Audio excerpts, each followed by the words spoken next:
किया। सुनील शुक्ला जी के पास पहले चलता हूं। सुनील जी, ये एक चित्र देखिएगा, ये जो है ये बड़ी चर्चाओं में, ये बहुत और है, अंदाज है प्रधानमंत्री जी का। प्रधानमंत्री जी इसी तरीके से होते हैं, जहां जैसा देश वैसा भेष और बाकी सब कुछ। और जो निकल रहा है स्वाभिमान जो अभियान, और सोमनाथ स्वाभिमान अभियान, और चलना है 27 तक। यहीं से शुरू करूंगा, इसी पे एक पहली प्रतिक्रिया आपकी कि इसको कैसे, क्या इसको, जो उनका एक लक्ष्य है एकमात्र की, बाकी सब चीजों पर से ध्यान हटाइए, अपना जो एजेंडा उसको आगे बढ़ाइए और देश को अपना जो कहीं ना कहीं डिट्रैक करते रहिए, मूल विषयों से हटाते रहिए। सब पर एक शुरुआती नोट। धन्यवाद संजीव जी। दरअसल प्रधानमंत्री जी और भारतीय जनता पार्टी ने इस देश की जनता को टेकन फॉर ग्रांटेड ले लिया। उन्होंने मान लिया है कि केवल हिंदुत्व के ही नाम पर लोग इस सरकार के साथ खड़े रहेंगे। गवर्नेंस कोई इशू नहीं है लोगों के बीच में, या इस तरह की घटनाओं से लगता है कि सरकार की सोच यही है। मेरा अपना मानना यह है कि भारतीय जनता पार्टी अपने जिस एजेंडे पे चलना चाहती है उस एजेंडे पे ही चलती रहेगी, लेकिन कितना सफल हो पाएगी ये बड़ा सवाल है। 2014 में जब लोगों ने सरकार को, मैंने भारतीय जनता पार्टी को जन समर्थन दिया था, बहुमत प्राप्त हुई थी, तो उस समय इस तरह के नारे नहीं थे। कहीं मोदी जी या भारतीय जनता पार्टी के नेता त्रिशूल लिए नहीं घूम रहे थे।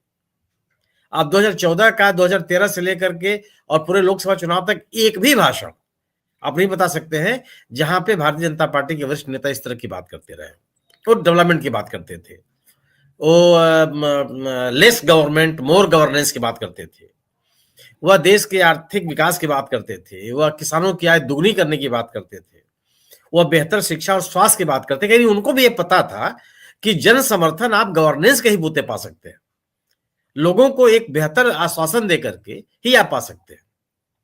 अब जब लगातार 2 बार सरकार बन गई, तीसरी बार सरकार बन गई, तो अब ये लगने लगा कि जवाबदेही है सरकार की।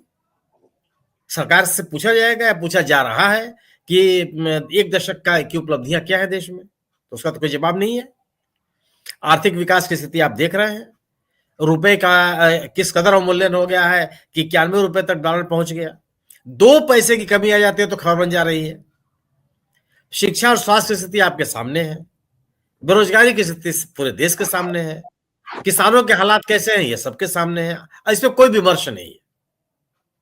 अंतर्राष्ट्रीय जगत में अमेरिका बार बार जिस चीजों को कर रहा है उस पर सरकार की ओर से कोई प्रतिक्रिया नहीं आती, तो बड़े सवाल पैदा हो गए।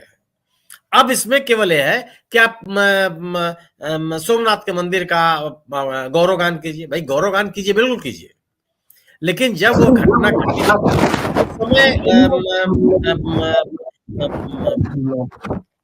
कोई भारत देश तो नहीं था, रियासतें थी। और अगर आपका ये कहना है कि प्रधानमंत्री जी, आप बार बार जवाहरलाल नेहरू का नाम लेते हैं कि जवाहरलाल नेहरू ने मंदिर के पुनरुत्थान के लिए तरह तरह की बाधाएं पैदा की, ठीक है।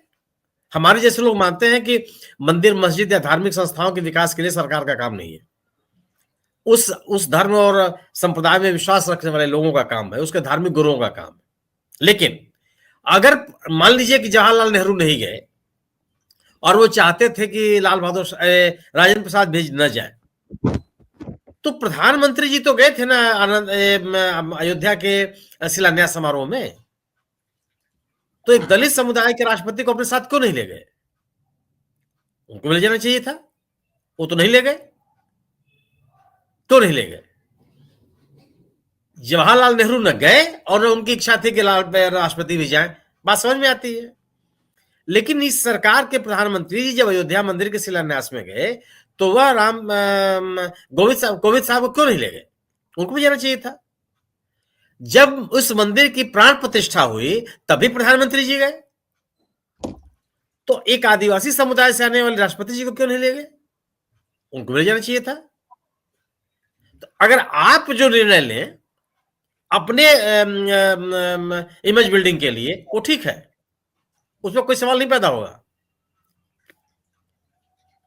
अभी भी मैं कहता हूं कि सरकारों का काम ही नहीं है मंदिर बनवाना, मंदिरों का कॉरिडोर बनवाना, मंदिरों का विकास, मंदिरों के पूजा समारोहों में भाग लेना, ये सरकार का काम नहीं। ये कहीं से वांछित नहीं है। भारत का संविधान इसकी इजाजत नहीं देता और होना भी नहीं चाहिए। मेरा अपना मानना यह है कि धर्म एक निजी आस्था का विषय है। हमारी जिसमें आस्था है हम उस धर्म का पालन करेंगे और वो हमारा निजी मामला है, वो सार्वजनिक विषय नहीं है। हमारे व्यक्तिगत आध्यात्मिक उत्थान का विषय है। ठीक है, हम मानते हैं या नहीं मानते, जो कुछ भी है मेरा अपना विषय है वो। इसका सार्वजनिक प्रदर्शन और सरकार के संवैधानिक पदों में बैठे हुए लोगों का इस तरह के आयोजनों में भागीदारी ये कतई उचित नहीं है। ये देश के नागरिक के नाते मेरी मान्यता है। और अगर किसी समारोह में जाना भी है तो प्रत्येक धर्मों के समारोह में संवैधानिक पदों में बैठे हुए लोगों को जाना चाहिए। हमारा संविधान धर्मनिरपेक्षता की बात करता है और ये बिल्कुल उम्मीद नहीं करता कि कोई सरकार किस धर्म विशेष को प्रोत्साहित करेगी। लेकिन अब यह है कि जो त्रिशूल लिए प्रधानमंत्री जी दिख रहे हैं तो करेंगे क्या वो, इसके अलावा उनके पास क्या विकल्प है, किन चीजों को लेकर के लोगों के पास जाए। आज तो लोग पूछ रहे हैं ना कि ट्रंप ने 65 बार से अधिक कहा कि हिंदुस्तान और भारत के हिंदुस्तान और पाकिस्तान के बीच में जो ऑपरेशन सिंदूर हुआ था उसमें उन्होंने हस्तक्षेप किया, उन्होंने मध्यस्थता की, तो ये युद्ध रोका। हमने तो कोई जवाब नहीं दिया। क्यों नहीं दिया जवाब अभी तक? एक बार ही प्रतिकार नहीं किया। और ये भारतीय गणतंत्र के इतिहास में पहली बार हो रहा है कि द्विपक्षीय मामलों में किसी तीसरे पक्ष के हस्तक्षेप की बात कही जा रही है और हम कोई प्रतिकार नहीं कर पा रहे हैं। अगर यह प्रतिकार तो नहीं हुआ ना कि आप कहें किसी का नहीं था। अरे कौन कह रहा है? अन्य तो कोई नहीं कह रहा, केवल अमेरिका का राष्ट्रपति कह रहा है और हम उसकी बात नहीं बोल रहे हैं। अब तो चीन भी कहने लगा। जो भारत के साथ अभी अंतर्राष्ट्रीय जगत में जो घटनाएं हो रही हैं उसमें भी हम मौन है। वेनेजुएला के मामले पर हमको नहीं बोलना चाहिए था क्या? तो आप बहुत सिलेक्टिव नहीं हो सकते हैं। और मेरा अपना मानना है कि अंतर्राष्ट्रीय जगत में चल रही घटनाक्रम में भारत सरकार की चुप्पी हमको जो ग्लोबल साउथ के लीडरशिप का एक हमको अवसर मिला था उससे भी हम वंचित हो गए। अगर हम चाहते हैं कि अंतर्राष्ट्रीय संगठनों में संशोधन हो, सुधार हो और विकासशील देशों को ज्यादा से ज्यादा प्रतिनिधित्व मिले, भारत को सुरक्षा परिषद का किस सदस्यता मिले, तो क्यों? इसीलिए ना कि आप विकासशील देशों की बात करें। विकासशील देश आपका समर्थन क्यों करते हैं? वो देखते हैं कि भारत एक बड़ा देश है और अंतर्राष्ट्रीय मंचों पर हमारी बात कर सकता है। बिल्कुल। लेकिन पिछले घटनाक्रम को आप देखें तो कहीं आप बोल रहे हैं क्या? तो सवाल यह है कि मेरी अपनी यह समझ है कि भारतीय जनता पार्टी के पास ये त्रिशूल दिखाने के अलावा, मंदिरों के बड़े बड़े समारोहों में शामिल होने के अलावा, इन समारोहों के माध्यम से रोड शो करने के अलावा और कोई विकल्प नहीं है। सरकार गवर्नेंस की बात नहीं कर सकती। लेकिन यह जो रास्ता अख्तियार किया है, यह रास्ता सुरक्षित नहीं है। यह रास्ता सरकार को आश्वस्त नहीं कर सकती कि उसके गवर्नेंस के विफलताएं जो है वो भुला दिए जाएंगे। जी, तो मैं सुनील सर के वापस लौटा हूं। सुनील सर, वो जो मैं सुप्रीम कोर्ट का जो है संज्ञान लिया है, थोड़ा सा कह सकते हैं, देखिएगा ये मसला है, वो जो इनकी जो याचिका लगी हुई है जय ठाकुर, वो कह रहे हैं इतनी छूट तो राष्ट्रपति को भी नहीं, और चुनाव आयुक्तों को जीवन और मुकदमे से छूट को लेकर याचिका करती है। कहीं जो दलील है उस पर अब कहीं लिया गया है, नोटिस इशू किए गए हैं, और हम यही बात इंट्रो में कर रहे थे कि बेशक चाहे वो मौजूदा हो या पूर्व जो आयुक्त हैं जिनके ऊपर बहुत सारे ब्लेम्स हैं, तो धड़कनें तो बड़ी होंगी, लेकिन कुल मिलाकर ये जो याचिका है, मतलब कब से ये विवाद है, कितने वक्त से चीजें हैं कि कैसे आपने रूल्स बदले, क्या आपका मंतव्य है। लेकिन कहीं अब उम्मीद पाली जाए, ये जो कहीं कहा है, जो हमारे चीफ जस्टिस सूर्यकांत जी ने कहा है कि मामला बहुत महत्वपूर्ण है और क्या जीवन भर मुकदमों से छूट का प्रावधान इसका दिया जाना चाहिए परीक्षण, और इसमें क्या संविधान में क्या व्यवस्थाएं हैं ऐसी छूट देने संबंधी। तो ये सब पर आपसे लेकर बाकी तक पहले आपका एक प्रतिक्रिया सुनील शुक्ला साहब। नहीं, आज जो सर्वोच्च न्यायालय ने नोटिस जारी किया है इलेक्शन कमीशन और भारत सरकार को, ये बहुत ही स्वागत योग्य है और होना चाहिए था। सवाल है कि यह मैंने विधि वेत्ताओं को छोड़ दीजिए, कानून की सामान्य समझ रखने वाले नागरिक की निगाह में भी बात खटकती है कि किसी भी संवैधानिक पद पर बैठे व्यक्ति को इस तरह की सुरक्षा कैसे दी जा सकती है। उससे क्यों नहीं अपेक्षा की जाएगी कि वह नियम कानून के तहत काम करे, जो कॉन्स्टिट्यूशनल मैंडेट उसके पास है उसके तहत काम करे। कैसे कहा जा सकता है कि नहीं आप कुछ भी करते रहिए, आपके खिलाफ कोई मुकदमा दर्ज नहीं हो सकता, नौकरी के दौरान भी, नौकरी के बाद भी? ये तो पूरी तरह से असंवैधानिक है। सुनने में मतलब किसी को भी ये बात लगेगी। और सर्वोच्च न्यायालय ने इसका संज्ञान लिया, नोटिस जारी किया। देखिए क्या ये लोग जवाब देते हैं, क्यों क्या ये लोग जवाब नहीं दे पाए। जब सर्वोच्च न्यायालय ने सवाल पूछे तो इसका जवाब ईसीआई और सरकार की ओर से कोई बहुत तर्कसंगत जवाब नहीं आया। उसी तरह से आज जो ये वांगचुक साहब के मुकदमे में की जो सुनवाई हुई, उसमें सर्वोच्च न्यायालय ने ढेर सारे सवाल पैदा किए और बड़े वाजिब सवाल पैदा किए हैं। आज भी लंबी सुनवाई चली है और कल भी वो उसके लगातार सुनवाई चलेगी। मैंने सर्वोच्च न्यायालय ने कहा है कल भी सुनवाई होगी। अब सवाल है, किसी को गिरफ्तार करेंगे, वो गिरफ्तारी के कारण नहीं बताएंगे। कौन सा तर्क है ये? किस बनाना स्टेटमेंट में आप रह रहे हैं? कोई भी व्यक्ति हो, आपका विरोधी हो, तो आप उसको कोई कारण नहीं बताएंगे, बस उठा के बंद कर देंगे और आप गलत बात कहेंगे कि नहीं नहीं बताया गया था, ऐसा किया गया था, वैसा किया गया था।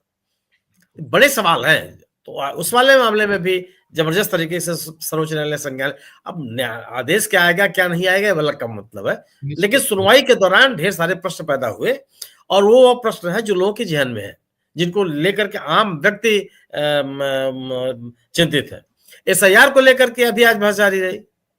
एसआईआर को लेकर के भी जो तरीका अपना है, जो बातें कही जा रही हैं, वो अभी भी, हालांकि यह है कि सर्वोच्च, मेरी निजी राय है कि इसका फैसला बिहार विधानसभा चुनाव के दौरान हो जाना चाहिए था। मैंने एसआईआर को लेकर के मुकदमे की सुनवाई भी हो रही है, बिहार विधानसभा का एसआईआर हो भी गया, एसआईआर के बाद वोटर लिस्ट बन गई, वोटर लिस्ट बनने के बाद चुनाव भी हो गया और मामले की सुनवाई भी चल रही है। तो ठीक है, इसका कानूनी कारण कुछ भी हो सकते हैं, लेकिन अगर यह मामला बिहार विधानसभा चुनाव के दौरान ही अगर इसकी सुनवाई हो गई होती तो लगता कि ज्यादा बेहतर होता। लोगों के मन में जो आशंकाएं हैं उनका भी समाधान होता। एसआईआर को लेकर के जो जितने सवाल लोगों के मन में है, जिसे निर्वाचन आयोग के आयुक्तों को जो सुरक्षा दी गई है, और उसी तरह का एसआईआर का मामला है। मतलब आप कुछ भी करते चले जाइए, बिल्कुल, मैंने मतदाताओं के नाम कटते जाएं, जुड़ते जाएं, कोई पुरसा हाल नहीं, कोई पूछने वाला नहीं। मैंने रिटायर्ड एडमिरल, एयरफोर्स के एडमिरल को ये कहा जाए कि आप आकर के उनकी पत्नी को कहा जाए कि आप अपने अभिलेख जमा कीजिए, क्या है? कहां ले जा रहे हैं आप समाज को? सामान्य नागरिक कहा जाएगा और किस स्थिति में गुजरेगा? तो एसआईआर के नाम पर जो कथित शुद्धिकरण किया जा रहा है मतदाता सूची का, उसको लेकर के लोगों के मन में सवाल है। इन तमाम सवालों के बीच में प्रधानमंत्री जी त्रिशूल लेके घूम रहे हैं। बिल्कुल। किस तरह की जवाबदेही है? और जो बात कही है अजीत डोभाल साहब ने, मैंने आपके 2 बच्चे हैं, दोनों ने भारत छोड़ दिया है, दोनों भारत में नहीं रहते, जी हाँ, भारत में कोई काम नहीं करते हो, और आप नारा किसको दे रहे हैं? कौन बदला लेगा? बदला किससे लेगा? जी, ये बता दीजिए। बिल्कुल। किस तरह का समाज बनाना चाहिए? बिल्कुल।